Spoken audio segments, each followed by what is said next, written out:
Welcome. This module will provide information about Tier 2 teaming within the PBIS framework.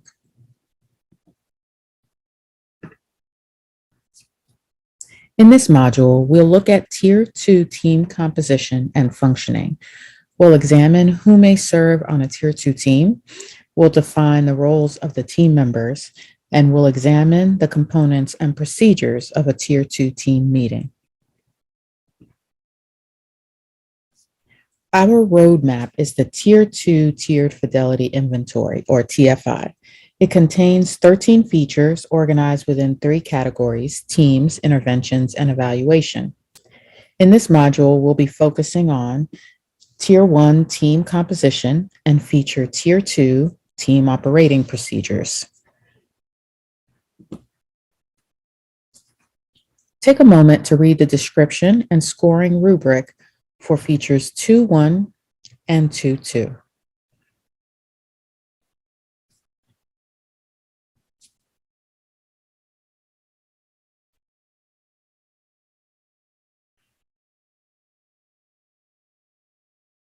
Take special note of who is included on the team as you read through 2.1, and take note how the team meets and what enables them to have an efficient procedure in place as you read through 2.2.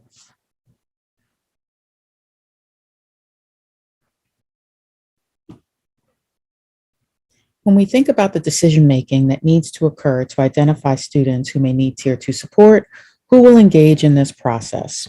Once potential students are identified, who will determine the support needed? When identifying this team of staff, it's important to address barriers to this work and create an efficient process. Whenever a new initiative is often introduced within a school division or possibly within the state, the general approach is to form a team or committee. And we're familiar with this as they work to plan implementation. However, we know that though initiatives might be worthwhile, efforts often struggle because of several challenges. Those challenges may include few resources or possibly not enough staffing or time to devote to that initiative. Sometimes there's a duplication of effort with other initiatives and other work happening on the school level. Sometimes there's a lack of clarity as well regarding the purpose and the outcomes of what we're working on through that initiative. And then at times there's a lack of priority for that particular initiative. And so what we need to ask ourselves at this time is, how do we work smarter and not harder as we consider this Tier 2 work? When we refer to the work of PBIS teams, we most often think about decision-making for Tier 1 support, as you see here.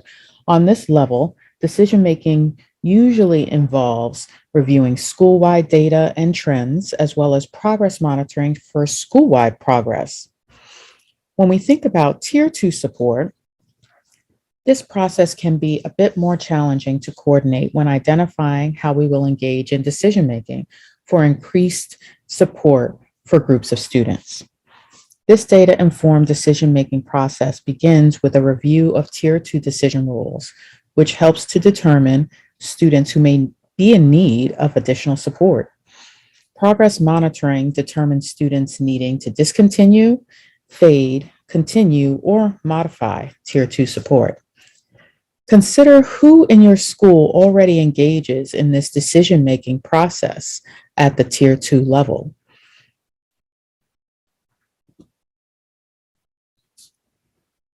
It is important when identifying who may already be engaging in this work on a school level to clarify the purpose and function of the Tier 2 team. These teams will be possibly tracking proportion of students who are participating in Tier 2 interventions, and this may include check-in, check-out. This may also include team conversation that focuses on trends and looking at how groups of students are responding to some of these interventions, with limited discussion about individual students. In these meetings, we'll talk about who's making progress, who's met their goal, or who might not be making progress. These conversations within these Tier 2 teams may also include the team monitoring effectiveness of all Tier 2 interventions. And those Tier 2 interventions can include those you see here: check-in, check-out, counseling small groups, social academic instructional groups, possibly groups like Anchored for Life, Men of Distinction, Choices, and others that you might be familiar with on the school level. If you are a school leader or a member of a Tier 2 team, in which of these three areas do you feel your team's decision-making might need greater focus?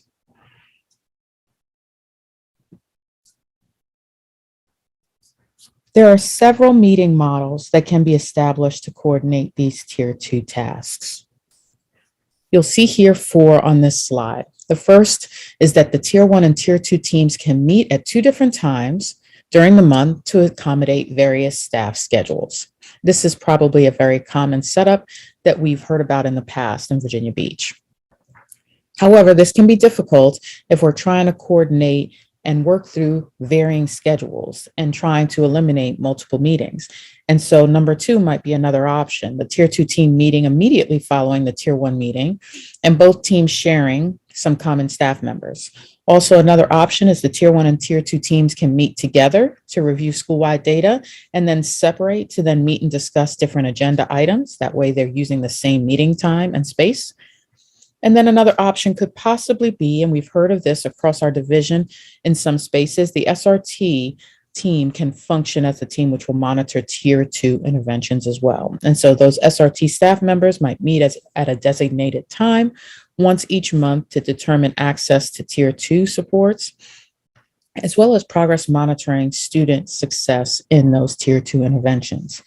A school may also identify another model outside of these 4 that may work even better for them than the ones we've shared here. So, who are the individuals who may serve on this team?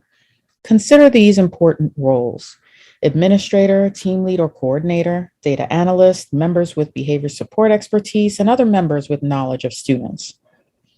Once again, consider who is already a part of this type of decision-making at your school. For example, an instructional leadership team, administrative team, grade level chairs, or SRT. The administrator is a key member because of their knowledge about the school across grade levels, content areas, and programs. The administrator has information regarding resource allocation and the administrative authority to approve certain actions that the team proposes. The team lead or coordinator organizes and oversees Tier 2 interventions. Some schools have had success using the following staff members as team leads: school counselor, reading or math specialist, a special education chair, possibly a gifted resource teacher, or a student support specialist within secondary schools. The team lead, along with the Tier 2 team, will be responsible for training staff and orienting students and families to specific Tier 2 interventions, including check-in, check-out. The data analyst assists by helping the team monitor and evaluate the data. They may also function to just enter the data into a spreadsheet or another format. Having members with behavioral support background is also helpful as the team chooses interventions that will work best for students. It is also advantageous to have at least one member from the Tier 1 team join the Tier 2 team so that relevant data can be shared between teams.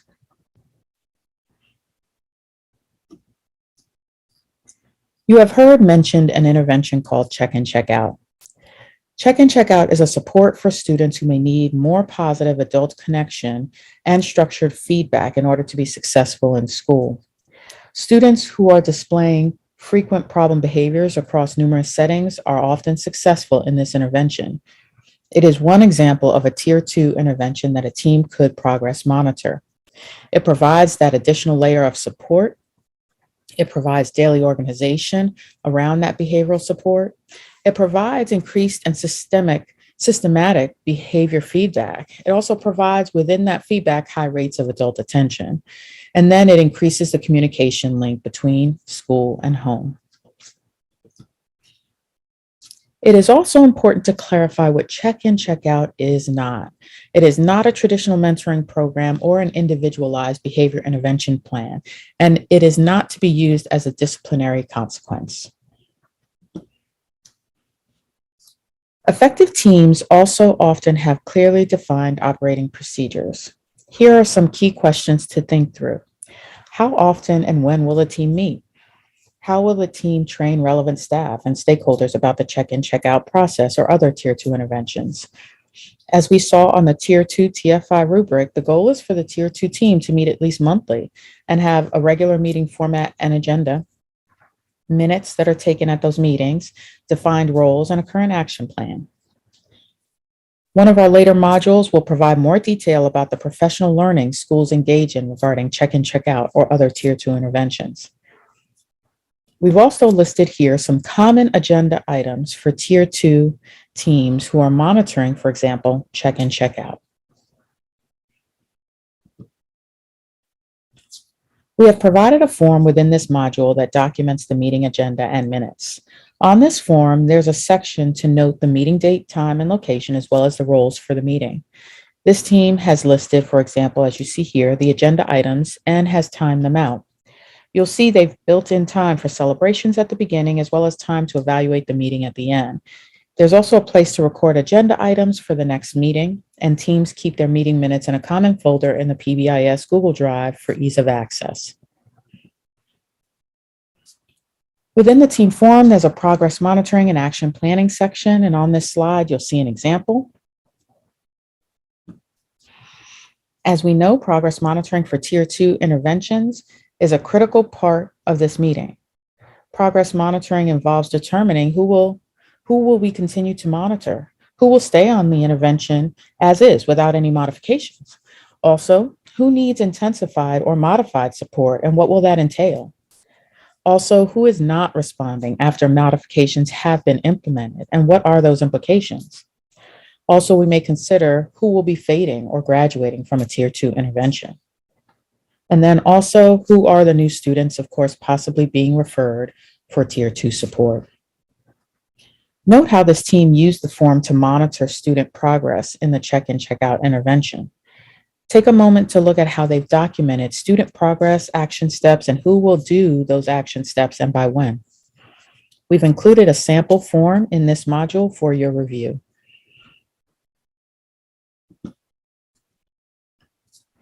Here's a brief video that shows a Tier 2 team in action. As you watch a clip of their meeting, notice the systems level items that this Tier 2 team focuses on during the start of their meeting. Notice how this team begins by focusing on groups versus individuals. Prior to watching this video clip, take a moment to read the 6 questions to yourself here on this slide and see if you are able to answer them while watching the video.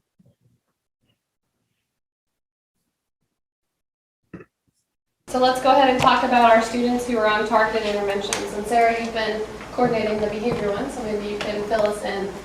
Yeah, so from my data, I have 14 students that are on the check-in, check-out intervention. And then school-wide, we have 12 students that are on other types of interventions. So 4 kiddos are on, or part of the social skills groups, and 8 are part of the lunch bunch. So of those, 12 of the students on check-in, check-out are meeting their daily or weekly goal. That means there's 2 that are not, so we'll be talking about those. And then all 12 of the students on the other interventions are meeting their goals, so we don't really need to discuss them, and they're continuing on. It's awesome. A lot of kids that are doing well. Yeah, that's very exciting. So should we talk about the couple that are struggling? I think it'd be helpful for us to know who they are. All right, so we saw from the video how the team conversation was focused on trends in order to look at how groups of students are responding to the interventions, with limited discussion about individual students. During the meeting, the Tier 2 team will continue to briefly discuss students who are making progress and those who have met their goal. The team spends the bulk of their time problem solving around groups of students who are not making progress, determining next steps, and then reviewing data for possible new students to check in, check out.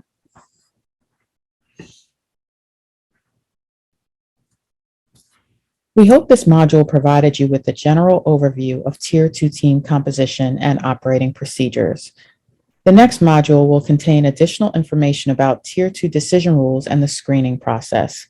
Additional modules in this series will contain information about interventions and evaluation of the Tier 2 process. Thank you for joining us in today's learning.